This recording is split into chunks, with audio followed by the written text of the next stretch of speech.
Hey guys, how you doing? It's Hitman 23. It's Saturday night, and I'm coming on tonight for this episode to show you something. Um, off the cuff.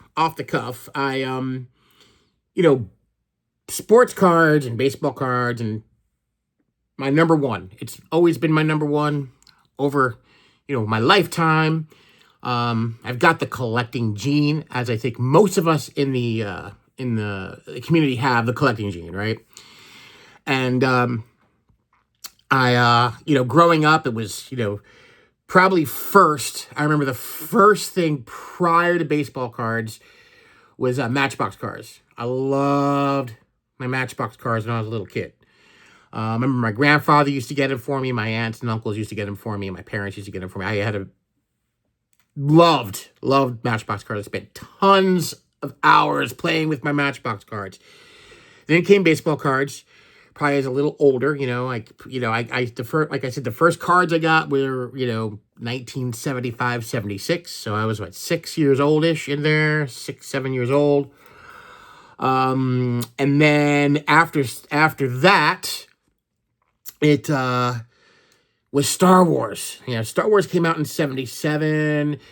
I started getting into it probably a year later in terms of like the toys and the figures and everything. So totally got into Star Wars, was into that for a long time while still maintaining baseball cards, buying those throughout the 80s and everything. And then came comic books, did comics for years. And then when I moved to Florida back in 2014, I had to sell my comic book collection because I just needed the space and I needed the money. So got out of the comics, but still have my pinky in the waters. I'll talk to people about, stories and stuff. I don't buy them anymore, but still have interest. I do collect some of the McFarlane DC characters. I really like those, so I still kind of keep my hands in that game a little bit. Still collecting cards. Had a couple years in I would say probably the late 90s where I didn't collect as much. And probably for a couple years didn't collect really at all. And then probably I got back into it in 2000. I took a little, probably mid 2000. I took a little dip. I didn't really collect as much. Did a little bit, but not as much. And then end of 2000s, like 2009, it was all on from there. It's never stopped since then. So I mean, pretty much my whole life I've been collecting sports cards, baseball cards, the whole nine yards. So that's been consistent. And I really don't do Star Wars as much anymore. I'll pick up a thing here and there, but it's not like it was. I don't do comics anymore. I don't do Matchbox cards anymore. But there's one other thing that's maintained a big part of me, who I am, what I love, right over here.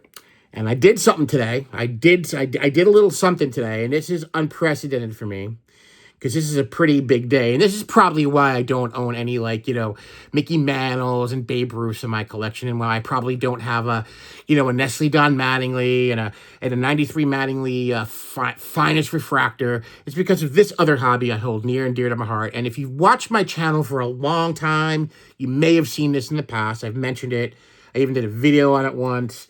But today I had a little itch I had to scratch, and I was very fortunate to get a very nice bonus from the doctor I work with this Christmas and my birthday and stuff. So I was like, you know what, Mike? I was originally going to earmark it for sports cards, and I was just like, I've been going nuts with sports cards this year, and I need to take a little break. Not a break from the hobby. No, not at all. Just from buying right now. I'm not really buying that much. It's been a couple of weeks since I've ordered anything. I'm really trying to get organized in the whole nine yards. I'm trying to get stuff cataloged, put away, and, I got plenty of stuff to keep me busy in the hobby. That is for sure. But there's something else that I love, and I'm going to show you right now this other thing that I loved. And today I went a little nutso. This right here, I've been wanting one of these for a very long time, and I got it today. I picked up this today. this beautiful Jazzmaster, Squire Jazzmaster. And if you guys, are watching this, are card guys, which I expect most of the people watching this are card guys. I'm not doing this as a guitar video. I'm not there to do that.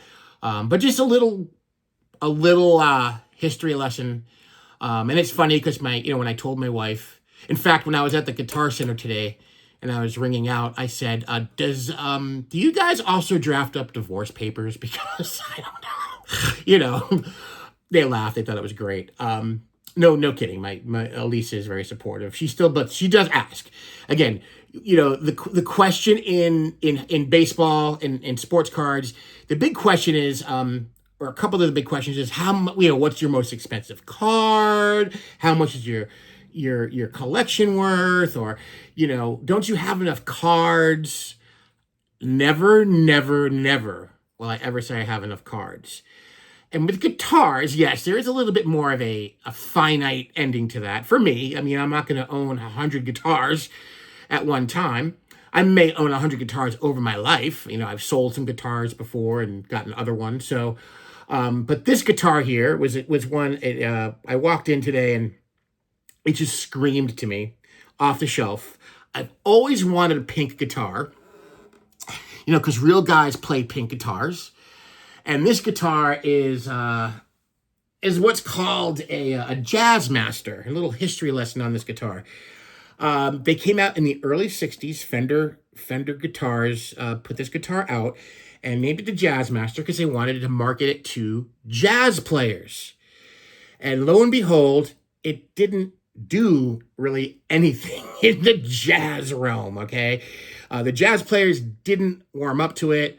I don't know if I've ever seen a jazz player actually play a Jazzmaster, but there was one genre that was really coming up in the 60s that really took to this style of guitar, which is called a offset guitar, because it's kind of like uneven here, the way the body's designed. And it's got what's called soap bar pickups, so it's got a really, it can have a really twangy sound or a really fat, warm sound. But the Jazzmaster didn't play with the jazz players. They were playing those big box guitars. But the genre that picked up this guitar and used it to its maximum potential was the surf players, the guys who played surf music. This guitar was like the thing.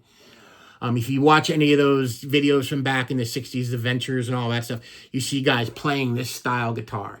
And as years have gone on, it's also been, this guitar kind of fell into the hands of the alternative movement. I know Johnny Marr from the Smiths plays one. The Cure have been known to play these. Indie bands, they're big indie guitars. I'm a metalhead, but I've always loved these type of guitars anyway. You can play any kind of music on any guitar. It doesn't matter. So, but I like that music as well. But I always wanted one of these. So I today went to Guitar Center and picked this up. It is just fantastic and very cool. And it's just a really cool piece of history. And, it's got that twangy, like, you could do all that kind of stuff.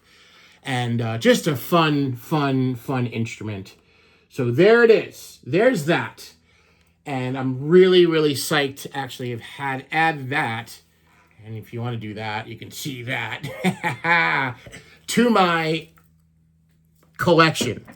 So yeah, there's reasons why I don't have certain cards in my collection, because the funds, can only go so far. And this hobby, music, is also big for me. It's important. It's therapy. So if I'm not doing my cards, or I'm not doing work around the house, chores, I'm playing my guitars and just enjoying that. But today, like I said, is unprecedented because I picked up this one as well. Yeah. The reason why I asked if they were giving good divorce papers at Guitar Center. How can you not like an orange sparkle Gretsch? Look at that one, boys and girls. Now, I know you're all probably like, what? Why, Mike? Why do you need two new guitars? Don't they all sound the same? No, they don't. And my wife asked me, oh, why do you have so many guitars? Aren't they all the same? No, they all sound different. In fact, I could get another one of these and it could sound different than this one just because of the way the craftsmanship goes into them. Little just differences can make a big difference in sound. So this one is just too cool for school.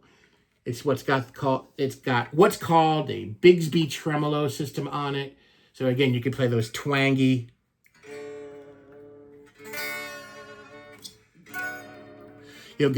not guitar, like cowboy, spaghetti western music on these. Who played this guitar kind of made it famous. I think Chris Cornell from Soundgarden played one of these style guitars, a Gretsch. But just very, very cool stuff. I just wanted to kind of come on here and share and explain another aspect of my life, of my collecting DNA, my collecting genes. It's an addiction. We all know it. We never have enough.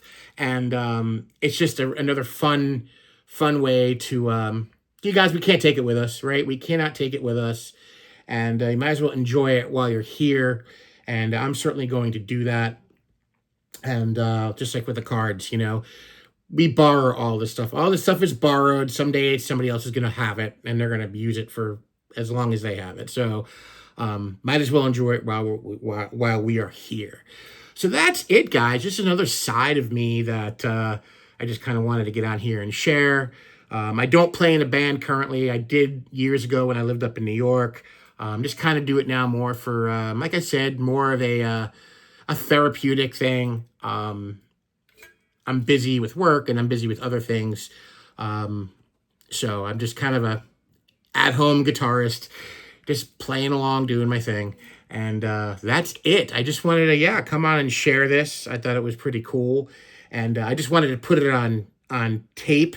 So if I wind up in a ditch somewhere, because no, my wife understands. She gets it. She rolled her eyes, and gave me that. But hey, man, it's all good. It's all good.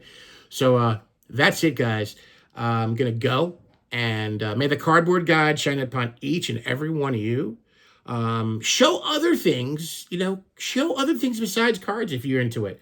I'm sure a lot of us have other interests that we have besides sports cards. If you don't, that's great. If you do, awesome. Share it, share it. Show us what you got and keep it real. That's it. Have a good one, guys. I'll see you on the next video. Bye-bye. Enjoy the rest of your weekend. We're going to go out with this tonight. Yeah. Ping.